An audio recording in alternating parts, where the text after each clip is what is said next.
Hello, welcome to Achievers Academy. This is Pradeep, Political Science faculty or Polity faculty. ఇప్పుడు కనుక మనం చూసుకున్నట్టయితే ఏ ఎగ్జామ్లోనైనా చిన్న ఎగ్జామ్ అయినా పెద్ద ఎగ్జామ్ అయినా ఇండియా మొత్తం ఆల్ ఇండియా లెవెల్లో ఏ ఎగ్జామ్కి మీరు ప్రిపేర్ అయినా మీకు ఖచ్చితంగా కావాల్సిన సబ్జెక్ట్ ఏంటిదంటే పాలిటీ,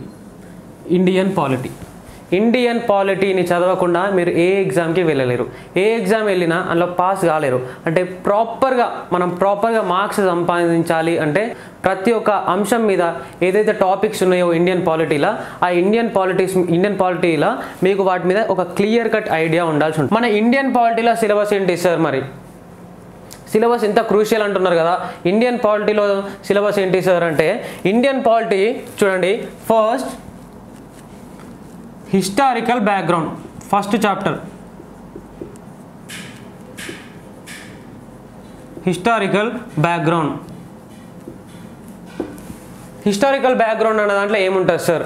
హిస్టారికల్ బ్యాక్గ్రౌండ్ అనే టాపిక్లో బ్రిటిష్ వాళ్ళు ఎలా వచ్చిండ్రు, వాళ్ళు వార్స్ ఎలా గెలిచిండ్రు, మన మీద ఏ వార్ మన నుంచి వాళ్ళకు రైట్స్ ఇచ్చేసింది, దివానీ రైట్స్ అని మనం అంటాం కదా, అంటే ట్యాక్స్ కలెక్టింగ్ రైట్స్. ఆ tax collecting rights a war తర్వాత వాళ్ళ చేతిలోకి వెళ్ళిపోయినాయి, తర్వాత బ్రిటిష్ ఈస్ట్ ఇండియా కంపెనీ ఎలా లాస్ట్లోకి వెళ్ళిపోయింది.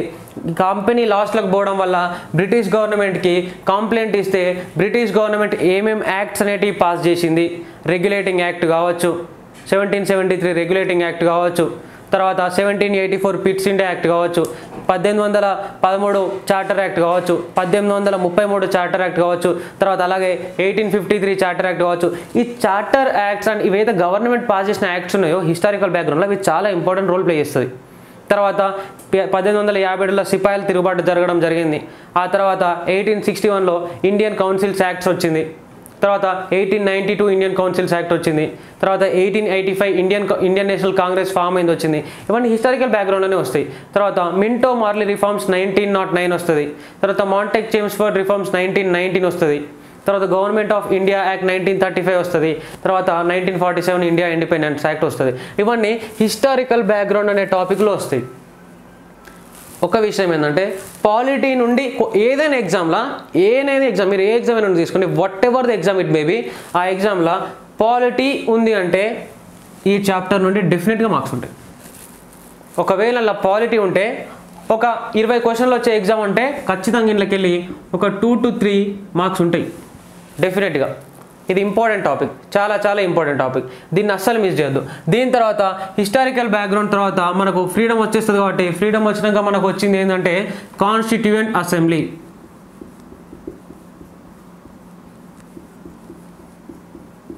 కాన్స్టిట్యూయెంట్ అసెంబ్లీ అంటే ఏంటిది? అసలు కాన్స్టిట్యూయెంట్ అసెంబ్లీ చేసిన పని ఏంటిది అంటే మనకు కాన్స్టిట్యూషన్ని రాయడం. కాన్స్టిట్యూయెంట్ అసెంబ్లీ కాన్స్టిట్యూషన్ రాసే ఒకే ఒక పని చేసిందా అంటే లేదు. కాన్స్టిట్యూషన్ చేసే పని ఒకటే కాదు. 1947లో మనకు ఫ్రీడమ్ రావడం జరిగిందన్న. మరి మన కాన్స్టిట్యూషన్ ఏమో 1950లో వచ్చింది. ఓకేనా? మళ్ళా మనకు జనరల్ ఎలక్షన్స్ ఏమో 1951లో అలా జరిగినాయి. మరి ఇన్ని రోజులు గవర్నమెంట్ లాగా ఎవరు చేసింది సార్ అంటే కాన్స్టిట్యూయెంట్ అసెంబ్లీయే మనకు పార్లమెంట్ లాగా బిహేవ్ చేసింది. ఫస్ట్ మనకు జనరల్ ఎలక్షన్స్ జరగదాకా, మనకు ఫస్ట్ ఇండియన్ గవర్నమెంట్ ఫామ్ అయ్యేదాకా కాన్స్టిట్యూయెంట్ అసెంబ్లీయే 2 పనులు నిర్వర్తించింది. ఒక పనేమో కాన్స్టిట్యూషన్ రాయడం, ఇంకొక పనేమో లెజిస్లేచర్ చేసే పని చేయడం, అంటే పార్లమెంట్ లాగా చేయడం. అంటే మనం కాన్స్టిట్యూయెంట్ అసెంబ్లీకి ఇవ్వాల్సిన ఇంపార్టెన్స్ ఉండే 2 పనులు చేసింది అది. కాన్స్టిట్యూయెంట్ అసెంబ్లీలో కొన్ని కమిటీస్ ఉంటాయి. ఆ కమిటీస్ ఎవరు? కాన్స్టిట్యూయెంట్ అసెంబ్లీకి హెడ్ ఎవరు అంటే ప్రెసిడెంట్ ఎవరు, వైస్ ప్రెసిడెంట్ ఎవరు, కాన్స్టిట్యూషనల్ అడ్వైజర్ ఎవరు, దాంట్లో ఏం కమిటీస్ ఉన్నాయి, ఇవన్నీ మనం కాన్స్టిట్యూయెంట్ అసెంబ్లీలో చదవాలి. ఎన్ని రోజులు తీసుకున్నది కాన్స్టిట్యూయెంట్ అసెంబ్లీ, ఏ రోజు ఫస్ట్ మీటింగ్ పెట్టుకున్నది, ఫస్ట్ మీటింగ్ రోజు హెడ్ ఎవరు, ఇట్లాంటి క్వశ్చన్స్ వస్తాయి కాన్స్టిట్యూయెంట్ అసెంబ్లీ నుండి. కాబట్టి కాన్స్టిట్యూయెంట్ అసెంబ్లీని మనం చాలా ఇంపార్టెంట్ చదవాలి. తర్వాత కాన్స్టిట్యూయెంట్ అసెంబ్లీలోనే భాగంగానే, వేరేది కాదు, దాంట్లో భాగంగానే మేకింగ్ ఆఫ్ ద కాన్స్టిట్యూషన్.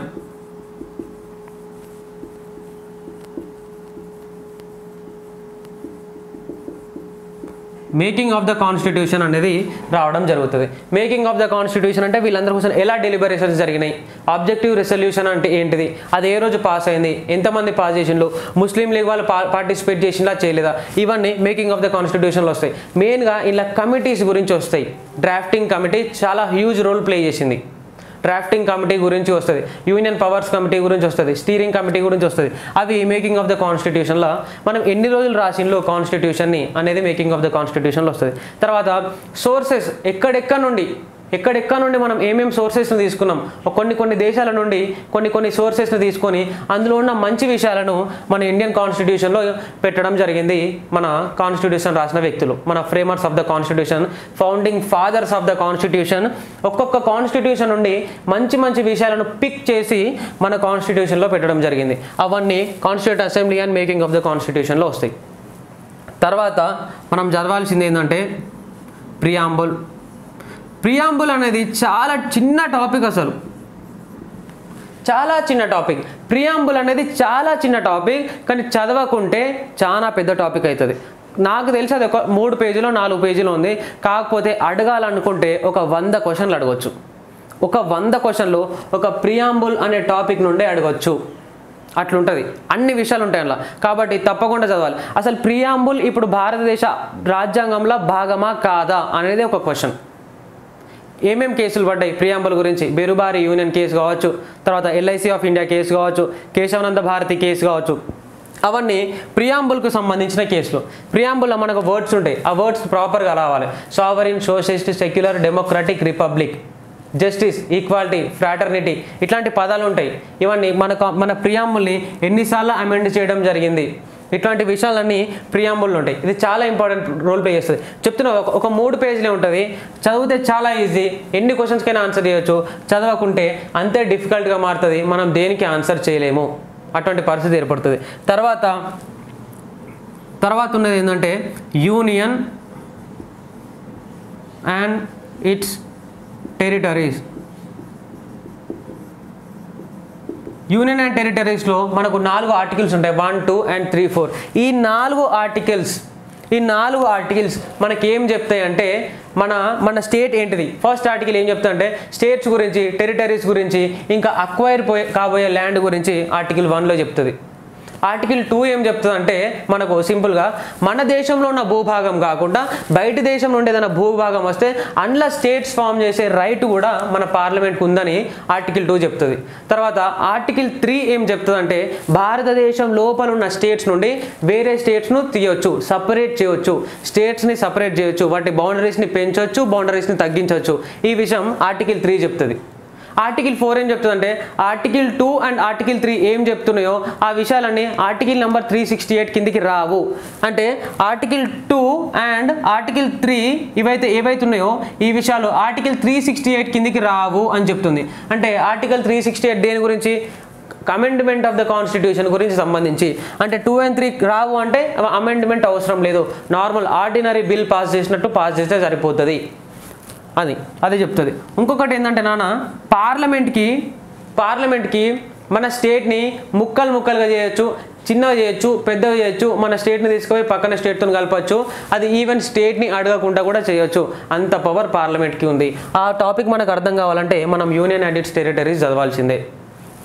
ఇది తర్వాత సిటిజన్షిప్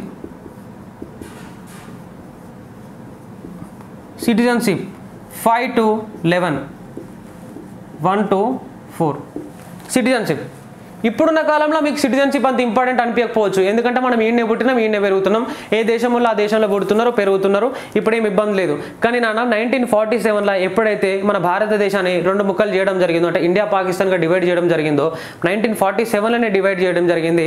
మరి మన కాన్స్టిట్యూంట్ అసెంబ్లీ మొత్తం కాన్స్టిట్యూషన్ రాసి జనరల్ ఎలక్షన్స్ జరిగేసరికి 1950 అయింది.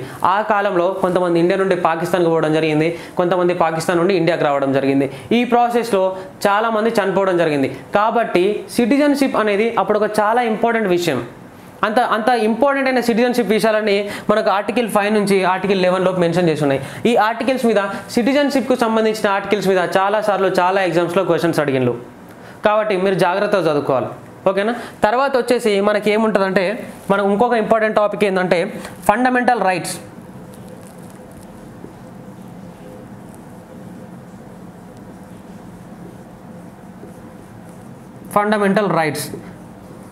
ఇవి ఆర్టికల్ 12 to 35 ఉంటాయి.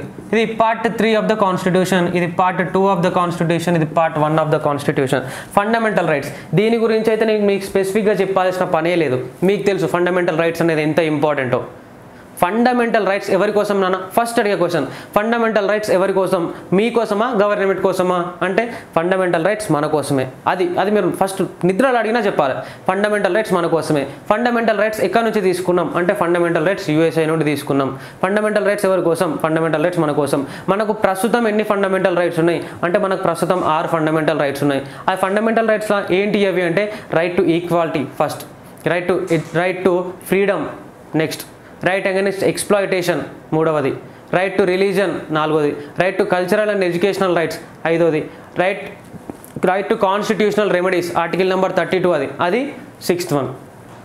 ఇవన్నీ ఒక ఆర్డర్లో రావాలి, మనకు ఆర్టికల్స్ అన్నీ ఒక ఆర్డర్లో రావాలి. అవి ఒక ఆర్డర్లోనే పెట్టిను. మన కాన్స్టిట్యూషన్ ఫ్రేమర్స్ ఎవరైతే ఉన్నారో వాళ్ళు దాన్ని ఒక సీక్వెన్స్ ప్రకారం పెట్టిను. అదే సీక్వెన్స్లో మనం కూడా చదువుకోవాలి. మనం కూడా ఆ సీక్వెన్స్లో చదువుకుంటేనే మనకి ఈజీగా ఉంటుంది తప్ప మనం ఇష్టం ఉన్నట్టు చదువుతామంటే ఈజీగా ఉంటుంది. ఒక్కొక్క దాంట్లో ఎన్నెన్ని ఆర్టికల్ 12 నుంచి 35 మధ్యలో ఏమున్నాయి, రైట్ టు ఈక్వాలిటీ, ఇట్లా ఫ్రీడమ్, ఎక్స్ప్లాయిటేషన్, వీటన్నిటిని చాలా నీట్గా చదువుకోవాలి. అడగాలంటే చాలా క్వశ్చన్స్ వస్తాయి ఫండమెంటల్ రైట్స్ నుంచి కూడా. ఫండమెంటల్ రైట్స్ తర్వాత మనకున్న నెక్స్ట్ టాపిక్ ఏంటంటే DPSP షార్ట్కట్లో, directive principles of state policy. Directive principles of state policy articles 36 to article 51 part 4, 36 to 51 of the కాన్స్టిట్యూషన్లో directive principles of state policy ఉన్నాయి. డైరెక్టివ్ ప్రిన్సిపల్స్ ఆఫ్ స్టేట్ పాలసీని మనం ఏ దేశం దగ్గర నుండి తీసుకున్నామంటే డైరెక్టివ్ ప్రిన్సిపల్స్ ఆఫ్ స్టేట్ పాలసీని మనం ఐర్లాండ్ దగ్గర నుండి తీసుకున్నాం నాన్న. డైరెక్టివ్ ప్రిన్సిపల్స్ ఆఫ్ స్టేట్ పాలసీని ఐర్లాండ్ దగ్గర నుండి తీసుకున్నాం. ఈ డైరెక్టివ్ ప్రిన్సిపల్స్లో మళ్ళీ 3 రకాలు ఉంటాయి. ఒకటి సోషలిస్ట్ ప్రిన్సిపల్స్, ఒకటి గాంధీయన్ ప్రిన్సిపల్స్, ఒకటి లిబరల్ అండ్ ఇంటెలెక్చువల్ ప్రిన్సిపల్స్. ఈ 3 జాగ్రత్తగా నేర్చుకోవాలి. అవి ఎందుకు పెట్టిలంటే వాటి ఏ ప్రిన్సిపల్స్ అయితే ఏ విధానాన్ని మనకు చెప్తాయో దాన్ని పెట్టి, ఇప్పుడు గాంధీయన్ ప్రిన్సిపల్స్ ఉన్నాయి అనుకోండి, అవి గాంధీజీ ఆలోచనలకు దగ్గర ఉంటాయి కాబట్టి గాంధీయన్ ప్రిన్సిపల్స్ అని అన్నారు. అట్లా మిగతాయి కూడా సోషలిస్ట్ ప్రిన్సిపల్స్కి దగ్గర ఉన్న వాటిని సోషలిస్ట్ ప్రిన్సిపల్స్ అని, కొత్తగా ఆలోచించే వాళ్ళకి దగ్గర ఉన్న వాటిని లిబరల్ ప్రిన్సిపల్స్ అని, లిబరల్ లేదా ఇంటెలెక్చువల్ ప్రిన్సిపల్స్ అని అనడం జరిగింది. అవి 3 మీరు క్లియర్గా చదువుకోవాలి. ఓకేనా? అది చదువుకుంటే చాలా. ఇంకొకటి ఏంటంటే directive principles of state policy ఎవరి కోసం అంటే అది స్టేట్ కోసం. ఫండమెంటల్ రైట్స్ ఏవైతే ఉన్నాయో ఈ ఫండమెంటల్ రైట్స్ అనేటివి మన కోసం, సిటిజన్స్ కోసం. కానీ directive principles of state policy అనేది స్టేట్ కోసం లేదా గవర్నమెంట్ కోసం, ఒక వెల్ఫేర్ స్టేట్గా చేయాలి, ఒక దేశాన్ని డెవలప్ చేయాలి, వెల్ఫేర్ స్టేట్ వైపు తీసుకుపోవాలి. వెల్ఫేర్ స్టేట్ వైపు ఒక దేశాన్ని తీసుకుపోవాలంటే ఆ గవర్నమెంట్ DPSPని మనసులో లేదా మెదట్లో ఉంచుకొని లాస్ రాయాలి. అప్పుడే మైండ్లో పెట్టుకొని లాస్ రాస్తేనే ప్రాపర్గా రాస్తారు. ఇంకొక విషయం ఏంటంటే ఖచ్చితంగా ఒక లా ఫ్రేమ్ చేసే ముందు గవర్నమెంట్ DPSPని కన్సిడర్ చేస్తుంది, ఖచ్చితంగా కన్సిడర్ చేస్తుంది. కన్సిడర్ చేయకుండా ఒక్క ఆర్టికల్ కూడా చేయదు. అది డైరెక్టివ్ ప్రిన్సిపల్స్ ఆఫ్ స్టేట్ పాలసీది ఇంపార్టెన్స్. తర్వాత మనకు ఉండేది ఏంటంటే ఫండమెంటల్ డ్యూటీస్. ఫండమెంటల్ డ్యూటీస్ ఇది article 51A part 4A. Article 51A part 4A ఇది మన ఒరిజినల్ కాన్స్టిట్యూషన్ రాసినప్పుడు మన framers of the constitution fundamental డ్యూటీస్కి అంత ఇంపార్టెన్స్ ఇవ్వలేదన్న. ఎందుకంటే ఏముందిలే మన వాళ్ళు చేస్తారు కదా అనుకున్నారు. అటు మన వాళ్ళనే కాదు చాలా పెద్ద పెద్ద దేశాలలో కూడా ఫండమెంటల్ డ్యూటీస్ అనేటివి లేవు. కాకపోతే మనం తర్వాత ఇందిరాగాంధీ ఎమర్జెన్సీ పెట్టినప్పుడు ఫండమెంటల్ డ్యూటీస్ని తీసుకురావడం జరిగింది. సర్దార్ స్వరణ్ సింగ్ కమిటీ రికమెండేషన్స్ మేరకు మనకు ఫండమెంటల్ డ్యూటీస్ అనేది తీసుకోవడం జరిగింది. సార్ మనం ఫండమెంటల్ డ్యూటీస్ని ఎక్కడి నుండి తీసుకున్నాం సార్ అంటే మనం USSR నుండి తీసుకున్నాం. ఏ దేశానికి ఫండమెంటల్ డ్యూటీస్ లేనప్పుడు కూడా USSR వాళ్ళకు ఫండమెంటల్ డ్యూటీస్ ఉన్నాయి. అది దీని తర్వాత మనం ఫండమెంటల్ డ్యూటీస్ తర్వాత మనం స్ట్రేట్ ఫార్వర్డ్గా ఎక్కడికి వెళ్ళిపోవచ్చు అంటే మనం డైరెక్ట్గా సెంట్రల్ గవర్నమెంట్కి వెళ్ళిపోవచ్చు. సెంట్రల్ గవర్నమెంట్ డైరెక్ట్ మనం సెంట్రల్ గవర్నమెంట్కి వెళ్ళిపోవచ్చు. ఇవన్నీ బేసిక్ టాపిక్స్, ఇవి చాలా చాలా ఇంపార్టెంట్ టాపిక్స్. పాలిటీలో ప్రతి చాప్టర్ ఇంపార్టెంటే, కానీ అందులో నుండి ఈ making of the constitution, historical background, fundamental rights, directive principles ఇవి చాలా చాలా ఇంపార్టెంట్. చాలా అంటే చాలా ఇంపార్టెంట్. చాలా క్వశ్చన్స్ ఇళ్ళకెళ్ళి వస్తాయి. పాలిటీలో క్వశ్చన్స్ వస్తున్నాయి అంటే మోస్ట్ ఆఫ్ ద క్వశ్చన్స్ అనేవి ఇక్కడ నుండే రావడం జరుగుతుంది. తర్వాత సెంట్రల్ గవర్నమెంట్లో మనకి ఏమేమి వస్తుందంటే ఫస్ట్ ప్రెసిడెంట్ రావడం జరుగుతుంది. ప్రెసిడెంట్ గురించి చదవాల్సి ఉంది. ప్రెసిడెంట్ పవర్స్ అండ్ ఫంక్షన్స్ ఏంటి, ప్రెసిడెంట్ను ఎలా ఎన్నుకుంటారు, ఎంతమంది కలిసి ఎన్నుకుంటారు, ఎలక్టరల్ కాలేజ్లో ఎవరు ఉంటారు అంటే ప్రెసిడెంట్ ఎలక్టరల్ కాలేజ్ ఎవరు ఉంటారు నాన్న, elected members of only elected, nominated కాదు. అంటే రాజ్యసభకు 12 మందిని, లోక్సభకు ఒక ఇద్దరిని ప్రెసిడెంట్ ఎన్నుకుంటాడు, కానీ నామినేట్ చేస్తాడు. అలా నామినేట్ చేసిన వాళ్ళు ఎలక్టరల్ కాలేజ్లో ఉండరు. Only elected members of both Lok Sabha and Rajya Sabha and member of legislative assemblies of all states and Delhi and Pondicherry or Puducherry మాత్రమే ఉంటారు, మిగతా వాళ్ళు ఉండరు. ఎమ్మెల్సీస్ కూడా ఉండరు. ఆ ఒకటి విషయం గుర్తుపెట్టుకోండి. ప్రెసిడెంట్ తర్వాత మనం వైస్ ప్రెసిడెంట్ చదువుతాం. ప్రెసిడెంట్ తర్వాత వైస్ ప్రెసిడెంట్ చదువుతాం. వైస్ ప్రెసిడెంట్ దాంట్లో ఎవరు ఉంటారు అంటే elected members of Lok Sabha and Rajya Sabha ఉంటారు. వైస్ ప్రెసిడెంట్ అనే పోస్ట్ కూడా చాలా ఇంపార్టెంట్. ఎందుకంటే ప్రెసిడెంట్ లేనప్పుడు వైస్ ప్రెసిడెంటే ప్రెసిడెంట్ లాగా యాక్ట్ చేస్తాడు. ఎన్ని నెలల్లో యాక్ట్ చేస్తాడు సార్ అంటే 6 months యాక్ట్ చేస్తాడు. ఇంకొక విషయం ఏంటంటే vice president is the ex officio chairman of Rajya Sabha. రాజ్యసభకు ఎక్స్ అఫీషియో చైర్మన్గా మన వైస్ ప్రెసిడెంట్ గారే పనిచేయడం జరుగుతుంది. తర్వాత ఏం చదువుతాం అంటే మనం ప్రైమ్ మినిస్టర్ చదువుతాం. ప్రైమ్ మినిస్టర్ అనే వ్యక్తి ఎవరైతే ఉన్నారో వాళ్ళు చాలా important. Parliamentary form of government, ఇండియాది పార్లమెంటరీ ఫార్మ్ ఆఫ్ గవర్నమెంటే. అలాంటి పార్లమెంటరీ ఫార్మ్ ఆఫ్ గవర్నమెంట్కి ప్రైమ్ మినిస్టర్ అనే వ్యక్తి ఒక హార్ట్ లాంటి వాడు. ప్రైమ్ మినిస్టరే. ఇప్పుడు పార్లమెంటరీ గవర్నమెంట్ కొత్తగా ఏం పేరు వస్తుందంటే కొత్తగా ఒక పేరు వస్తుంది, అదే ప్రైమ్ మినిస్టేరియల్ గవర్నమెంట్ అంటున్నారు. అంటే ప్రైమ్ మినిస్టర్కి అంత ఇంపార్టెన్స్ పెరుగుతుంది రోజు రోజుకి. ప్రైమ్ మినిస్టర్కి అంత ఇంపార్టెన్స్ పెరుగుతుంది. ప్రైమ్ మినిస్టర్తో పాటే prime minister plus union council of మినిస్టర్స్ని చదువుతాం మనం. Prime minister plus union council of ministers. అసలు ఈ prime minister plus union council of మినిస్టర్స్నే అసలు గవర్నమెంట్ అంటాం మనం. ఆల్మోస్ట్ అంత ఇంపార్టెన్స్ ఉంటుంది. కాబట్టి ఈ 2 టాపిక్లు చదువుకోవాలి, ఓకేనా. తర్వాత మనం అసలైన పార్లమెంట్ గురించి చదువుతాం. పార్లమెంట్ అనగానే మనకు అర్ధరాత్రి లేపిన గుర్తు రావాల్సిన విషయం ఏంటంటే పార్లమెంట్ తీసుకోవచ్చు Lok Sabha plus Rajya Sabha plus president. అంటే మనం ఇక్కడ లోక్సభ గురించి చదువుతాం, రాజ్యసభ గురించి చదువుతాం. సార్ లోక్సభ గురించి రాజ్యసభ గురించి చదువుతాం కరెక్టే, ఎందుకంటే పార్లమెంట్ బిల్డింగ్లనే లోక్సభను రాజ్యసభ. అంటే ప్రెసిడెంట్ గురించి ఎందుకు సార్ అంటే president is an integral part of పార్లమెంట్లో చాలా ఇంపార్టెంట్ వ్యక్తి ప్రెసిడెంట్ కూడా. ఎందుకంటే పార్లమెంట్ చేసిన లాస్ని ప్రెసిడెంట్ సంతకం చేయకుంటే అవి లాస్ కానీ యాక్ట్స్ కానే కావు, బిల్స్గానే మిగిలిపోతాయి. ఇంకొకటి ఏంటంటే 2 హౌసెస్ మధ్యలో సఖ్యత కుదరనప్పుడు మిస్టర్ ప్రెసిడెంటే జాయింట్ సిట్టింగ్ పెట్టి వాటిని సెటిల్ చేస్తాడు ఇష్యూస్ని. కాబట్టి ఇంత ఇంపార్టెంట్ రోల్ ఉన్నది కాబట్టి ప్రెసిడెంట్కి అతన్ని మనం పార్లమెంట్లో ఒక భాగంగా చూస్తాం. అంటే ఇక్కడ మేము ఏం చదువుతున్నాం, లోక్సభ గురించి చదువుతున్నాం, రాజ్యసభ గురించి చదువుతున్నాం. తర్వాత లాస్ట్కి ఏం చదువుతాం అంటే సెంట్రల్ గవర్నమెంట్ వచ్చేసి సుప్రీం కోర్టు చదువుతాం.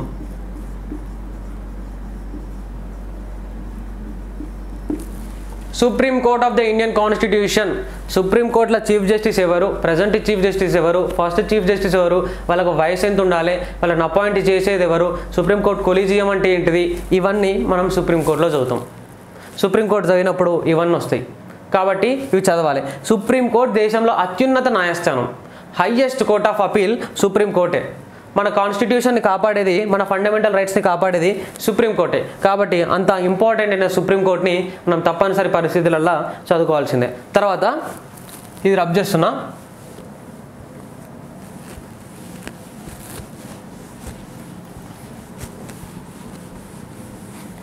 సేమ్ సెంట్రల్ గవర్నమెంట్ ఎట్లా చదువుతామో స్టేట్ గవర్నమెంట్ కూడా సేమ్ టు సేమ్, అసలు ఏం తేడా ఉండదు.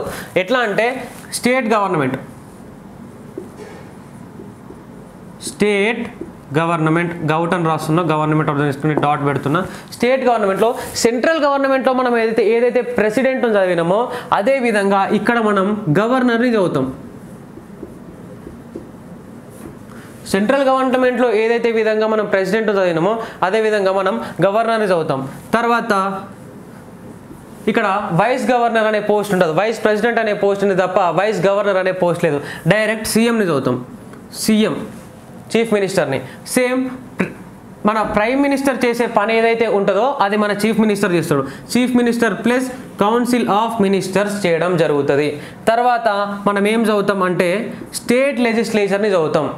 అంటే స్టేట్ లెజిస్లేచర్. కొన్ని స్టేట్స్కి యూనికెమరల్ ఉంటుంది, కొన్ని స్టేట్స్కి బైకెమరల్ ఉంటుంది. యూనికెమరల్ అంటే ఒకటే హౌస్, బైకెమరలిజం అంటే 2 హౌస్. అవి ఏంటి అంటే legislative assembly plus legislative council.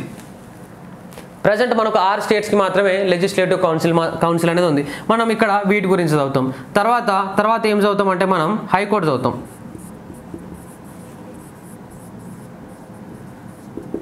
Compare చేసుకుంటూ చదువుకుంటే చాలా ఈజీగా అయిపోతుంది. ప్రెసిడెంట్కి ఉండే పవర్స్ గవర్నర్స్కి ఉంటాయి, పిఎంకి ఉండే పవర్స్ సీఎంకి ఉంటాయి, యూనియన్ కౌన్సిల్ ఆఫ్ మినిస్టర్స్కి ఉండే పవర్స్ స్టేట్ కౌన్సిల్ ఆఫ్ మినిస్టర్స్కి ఉంటాయి. ఆల్మోస్ట్ లోక్సభ ప్లస్ రాజ్యసభ ఎలా ఉందో member of legislative assembly and legislative council కూడా అలానే ఉంటుంది. సుప్రీంకోర్టు ఎలా ఉందో హైకోర్టు అలానే ఉంటుంది. ఇది చదివేటప్పుడు central government and state government చదివేటప్పుడు ఎవరైతే మిక్స్ చేసి చదువుతారో వాళ్ళు చాలా బాగా గుర్తుపెట్టుకోగలుగుతారు. ఇది ఇక్కడికి మోస్ట్ ఆఫ్ ద పాలిటీ అనేది కవర్ అయిపోయినట్టే. 90% ఆఫ్ ద పాలిటీ అనేది కవర్ అయిపోయినట్టే. ఇంకా మిగిలింది ఏంటి సార్ అంటే కమిషన్స్.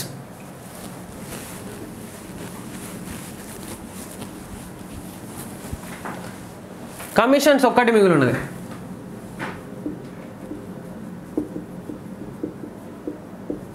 కమిషన్స్ ఒక్కటి కనుక మనం చదువుకున్నట్టయితే ప్రాపర్గా ఇక్కడితో పాలిటీ అయిపోయినట్టే. ఒకటి ఏంటంటే ఫస్ట్ మనం చదవాల్సింది ఎలక్షన్ కమిషన్,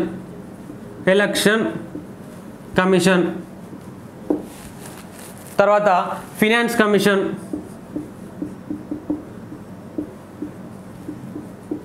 ఈ ఎలక్షన్ కమిషన్ ఆఫ్ ఇండియా ఉంటుంది. మళ్ళీ ప్రతి ఒక్క స్టేట్కు స్టేట్ ఎలక్షన్ కమిషన్ ఉంటుంది, అలా చదవాలి. తర్వాత ఫినాన్స్ కమిషన్, తర్వాత UPSC union public service commission, తర్వాత ప్లస్ దీనికి ఏ స్టేట్ వాళ్ళు ఆ స్టేట్కి స్టేట్ పబ్లిక్ సర్వీస్ కమిషన్, తర్వాత నేషనల్ కమిషన్ ఫర్ ఎస్టీస్ ఇవి ఉంటాయి. తర్వాత హ్యూమన్ రైట్స్ కమిషన్ ఉంటుంది, national human rights commission NHRC అంటాం, నేషనల్ హ్యూమన్ రైట్స్ కమిషన్. అదేవిధంగా ప్రతి స్టేట్స్కి స్టేట్ హ్యూమన్ రైట్స్ కమిషన్ ఉంటుంది. ఇట్లాంటి కమిషన్స్ ఏవైతున్నాయో ఈ కమిషన్స్ అన్నిటిని మనం పక్కాగా చదువుకుంటే మనకు 100% 100కి 100 మార్క్స్ పాలిటీలో వచ్చే అవకాశం ఉంది. కాబట్టి నెగ్లెక్ట్ చేయొద్దు. పాలిటీని చాలా ఇంపార్టెంట్ సబ్జెక్ట్ కాబట్టి సిలబస్ ఇంత క్లుప్తంగా మనం రాసుకున్నాం కాబట్టి ఈ సిలబస్ని ఫాలో అవ్వండి. ఖచ్చితంగా మీరు విజయం సాధిస్తారని నేను అనుకుంటున్నా. మంచిగా చదువుకోండి. Thank you guys.